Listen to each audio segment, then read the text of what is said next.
Hey guys, I am Kristen and today I am going to be cleaning house. I am a little bit behind. Of course, once again, mental health always seems to put me behind. I am just dealing with a lot of depression and my complex PTSD. So thank you so much for joining me today. We are going to just get as much cleaning done as we can.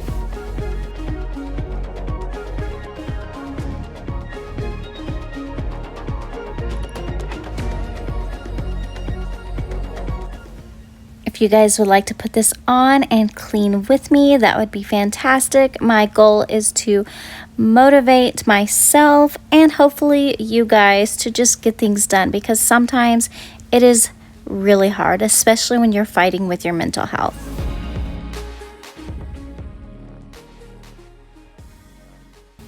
There's really no specific order that I'm cleaning today. I actually got this vacuum for $100 off of Amazon. It's not great. It honestly gets clogged constantly, but it's a vacuum, so I finally have a vacuum now. I am just going to be tidying here and there, moving furniture around. I actually moved my TV from the living room into the bedroom. I only have the one TV, and we have a couple beds because me and my boys kind of share the master bedroom in this house. It's not a very big house, so we just have beds in there, and it's just cozy to lay in there and watch a movie at night or something, or have movie family night in there. So yeah, we just don't have a TV in the living room now. We bring our laptops out here, or we play games out here, and we hang out here, but not really watch TV. So anyways, I'm just moving things around and trying to figure out what I want to do with everything and clean, because it was getting messy.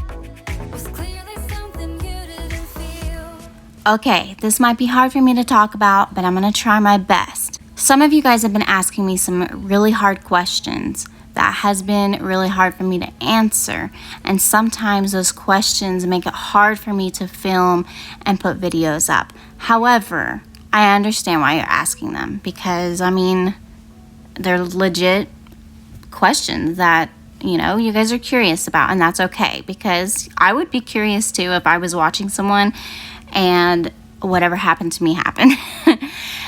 So many of you guys are asking me, where's the furniture that my husband made me? He made me some gorgeous, amazing, beautiful furniture, and I love that furniture so much, and he spent so much time, effort, energy, hard work on that furniture, and I was incredibly grateful.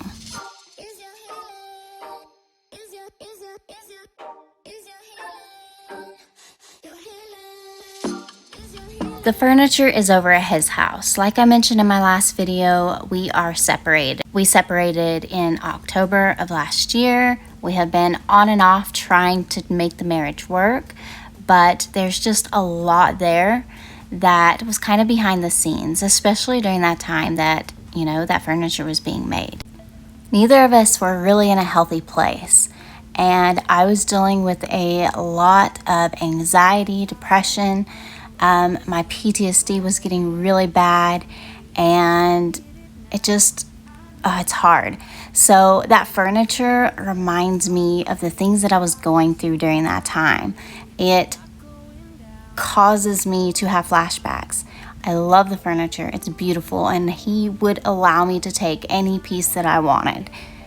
Like, he's not keeping that furniture from me or anything.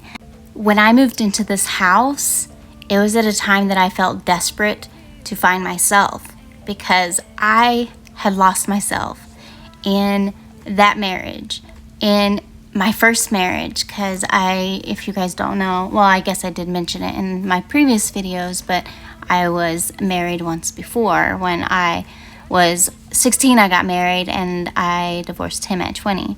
And then right after that marriage, I started dating Lee. And he was actually my friend growing up. He was my older brother's best friend. And we have known each other since I was 4 and he was 7.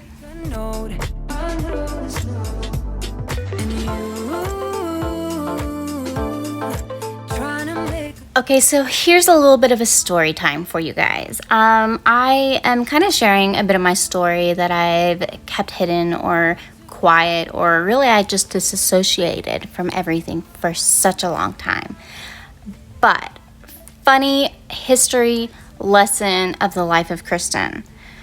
My second husband actually is the one who introduced me to my first husband. I've been hanging on, counting days, thinking it was me all along. Had a million conversations in my head about where it went wrong. So when I was 14 and Lee was 17, he brought over a friend that was 18 years old that went to his school. They were both seniors in high school and I was a freshman. Well, he brought him over because he owed that friend $10, and he basically said, hey, I'll introduce you to this really cool girl if I don't have to pay you back. Lee and I actually liked each other for a very long time, but because we were so close and he was my older brother's best friend, we tried to date once when I was 13. God, I swear, I was so young, but dating early where I grew up was normal. It was weird. Like, everybody dated at such young ages. It was just, me today, me at the age that I am, like, I didn't even let my kids date until they were 16. So thinking back to how I was allowed to date whoever I wanted, no matter their age or anything like that, it was just kind of a toxic area to grow up in.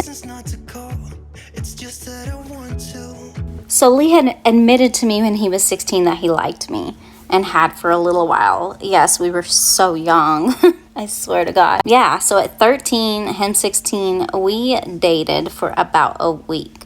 And I told him that we should just be friends because it was really affecting my relationship with my brother, and I didn't want that to happen. And we were just really close as friends, and I didn't want to ruin that. So we really didn't talk for a while, for several months, until my 14th birthday. And we started becoming friends again. And he had all his girlfriends. He was like constantly had some girlfriend in his life that he would talk about. And that's when he introduced me to my first husband. He brought him over to my house. Basically, he owed that friend $10 and said, hey, if I introduce you to this really cool girl, then how about we're even? I don't have to pay you that $10 back. And it was an agreement. So that's what he did. He brought this person over to my home and introduced me to him, and I liked him. So I dated him. And then it became really toxic. Basically, he proposed to me when I was 14. I got married to him. My parents signed me over to get married to him when I was 16. And yeah, I had 2 kids with him, and then I left him when I was 20. But when I left him, Lee and I became friends again. We started talking again because we hadn't talked for several years because, you know, Lee wasn't exactly expecting me to be in this relationship for very long. He thought it was going to be a very short one. And yeah, it kind of backfired. But, oh God, it's so crazy when I think about all of this stuff now, because I didn't recognize how toxic all of this stuff was until I started therapy. And my therapist started saying like, well, did you have any adults in your life to tell you what was healthy and what wasn't? And I was like, well, they were there, but they were okay with me doing whatever I wanted, basically. I was kind of on my own. They did not protect me the way that they should have. I love my parents, but I wasn't really protected.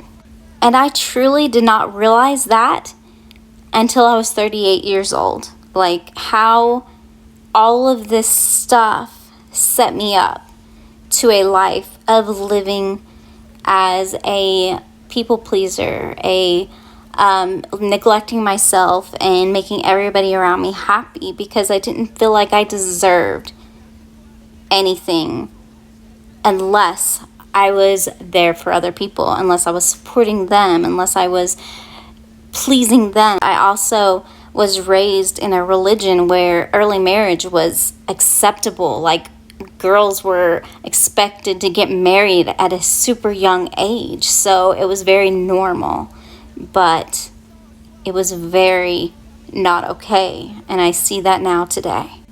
Lee and I basically fell apart. We did not talk very much anymore. You know, he was living his life and I was with my toxic boyfriend. And I remember the day before my 16th birthday, we finally talked, and he told me, or begged me not to get married, that he thought that maybe me and him would get together. And I remember thinking, I could free myself. I can get out of this situation. I can not get married, and maybe I could be happier, and I can make my life different. But I was already in it. I was already consumed. I was already lost. So I went through with the wedding, and 2 days later, I did get married at 16. You keep reading between the lines. There's nothing there for you to complicate. We're not aligned. You say you listen, but guessing that's just another sign of growing up. You're growing old. Your life keep passing by. Whew, yeah. So anyways, I got married. I had 2 kids. It was toxic, and I left when I was 20 with a 1 and 2-year-old.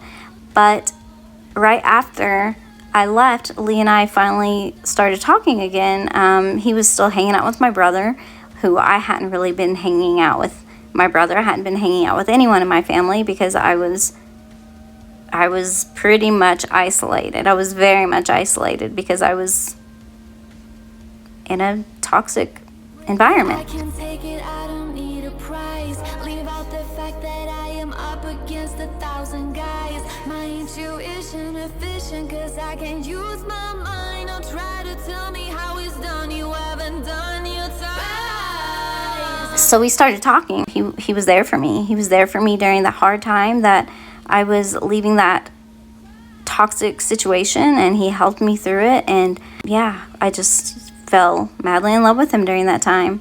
We dated on and off for 3 years, and we got married when I was 23, and he became, my person. So Lee has just always been in my life. Since I was 4 years old, I've just always known him, and it's kind of mind-blowing to really think about it. I romanticized about our relationship for so long, how he set me up with my ex, and then he ended up basically rescuing me from the situation and taking me and my 2 kids in and loving us and being there for us and protecting us. Both of us had a pretty traumatic experience in our childhood. I will not share Lee's story because that's his story. You don't wanna fight, but I've been wondering if everything's alright. You say you love me, and that's all fine, but it's like I'm missing the passion in your eyes. Am I right? So a few years ago, when he was making that furniture and everything, there were situations that were happening that was bringing all of my trauma back to the surface. I was suddenly not disassociating from my feelings in my life anymore, and I was having flashbacks, and it wasn't just, stuff from then. It was throughout our whole marriage, and I was recognizing that I had lost myself. I didn't know who I was. I was only a mom. I was only a wife, and I was just not okay. You guys were around whenever we suddenly separated, and it came as a shock to me. I was not expecting it. I didn't see it coming. So I was incredibly confused because I was disassociated. I was disassociated from my life, from my feelings, from my situation, from things that were right in front of me. I was not okay, and I have not been okay for a very long time. I have basically lived in a mental fog that I learned to use as a protection for myself since I was a teenager. And I didn't know how to snap out of it. I didn't know how to set healthy boundaries. I didn't know how to demand respect. I didn't know how to ask for respect. I didn't know how to show people how to love me and how to see me, because I quieted myself. I didn't know how to ask for my own needs, my own wants, my own desires. I was gone. I didn't sing. I didn't dance. I didn't, the only things that I was doing was raising my kids, basically. I love my children. They have basically been my survival. I don't know if I would have survived as long as I did if I did not become a mother. But they truly are what kept me alive. A lot of people who have complex PTSD, they shut all their feelings out. They disassociate from life. They live in a mental fog. People with CPTSD really have tapped into how to shut it all off, how to turn off everything, how to turn off your traumas, how to turn off your feelings, how to turn off life and just live in survival. And that's basically what I was doing. I was in survival mode. I hadn't realized that my body had been living in fight or flight for so long. It's how I learned to survive. I hardly cried. I didn't know how to feel anger. I didn't know I was allowed to feel anger, to be perfectly honest with you. But shutting all those feelings off keeps it inward, keeps it inside your body. You have to feel your feelings. If you have been through a situation where you have been hurt and you don't allow the anger and the grief and the feelings that come with all of that traumatic experience, it stays inside your body and it literally kills you. It's like a slow poison that is invisible. You don't see it, because basically what you're doing is like, okay, I am doing things for my kids. A lot of people with CPTSD will focus on one thing, or even throwing themselves into work. Like a lot of people with CPTSD will be really successful because they don't tap into their feelings. They don't take that time to process anything. However, they're actually really damaged inside. They just don't even know. However, you live in a kind of mode where you try to protect yourself. For me, what I did was I isolated myself. I kept myself home. I was constantly living in fear that I would get triggered, and my triggers were never good. They were never healthy, or at least I felt that way. I felt like every time I had a trigger or a flashback or something like that, I had to keep it inward, and I avoided places, people, things. I avoided everything basically because I was in survival mode, and I tried to protect myself from ever feeling the pain of any of my traumas. But that's not healthy. We have to feel. We have to process our traumas. We have to see it. We have to open our eyes, and we have to accept that these things happen to us, and we have to cry and grieve and be mad. We have to feel that anger, the anger that we believed. So many of us women believe that anger was a bad thing, a bad feeling. We are not allowed to feel anger. I shut all anger out. I didn't know how to feel it.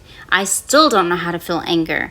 Anger scares me, but I am now finally realizing that I have to go back and relive every single little thing that was traumatic to me and feel every feeling that I should have felt that I turned off. That furniture reminds me of the time that I suddenly felt abandoned, because I already shared on here that Lee unexpectedly left and moved out, and it was very traumatic to me, and it really hit the abandonment that I felt from my parents, the abandonment that I put myself in because I isolated for so long, and an abandonment that I have lived with for a very long time.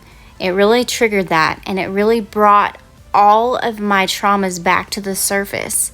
All the traumas that I've even faced after my teenage years, through my 20s and 30s, it brought so many things back. And being in therapy, I'm able to tap into these things that I turned off, that I was blind to, that I didn't see. And I wanted so badly for us to make things work. I did not want to have another failed marriage. It was not ever what I expected. It's not ever something I saw. I romanticized our marriage for so long and turned a blind eye and did not feel like I could set boundaries and be myself. Moving into this home, I wanted to prove to myself, for the first time ever, since I have basically been in a relationship since I was 14 years old, that I am strong, I am capable, I can do things on my own. I can learn to do things on my own. I don't have to shut everything out. I can feel my feelings. I am, however, very isolated. I don't even like to leave my house because it can cause panic attacks, and I hate it. I hate it so much. But I am now taking medicine to help with my PTSD, to help with my panic attacks, to help with my depression and all the things. But everything is still very hard. And while Lee and I are constantly trying to see if we can make things work, I just feel like there's so much that I was blind to, that I see now, and that I have to process. And I'm taking this time for myself to process everything. And I question, was anything ever truly real in my life? Or was I living in a fantasy world, seeing what I wanted to see? But anyways, this was really deep. And I'm not trying to say anything mean about Lee, because I genuinely love that man. Our marriage wasn't healthy, and I need to get healthy, and so does he. So right now we need to take this time to find ourselves and figure out who we are and process our old traumas and our new traumas and our traumas in between. We have to see it all, and it's hard. And I still don't know how to do it. And living with CPTSD and being disassociated from my feelings for so long, it's scary. It's scary going in there and digging deep and feeling the things that you refused to see, the things that you refused to process.